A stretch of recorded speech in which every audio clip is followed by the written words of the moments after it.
गलियां बाजार सोना आया, ये सजे गहने गलियां बाजार सोना आया, ये सजे गहने गलियां बाजार सोना आया, ये सजे गहने गलियां बाजार।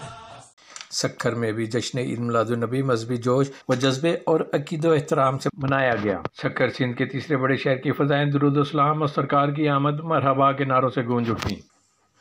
सक्खर से रिपोर्ट कर रहे हैं CTN न्यूज़ के ब्यूरो चीफ सैयद नसीर हुसैन जैदी।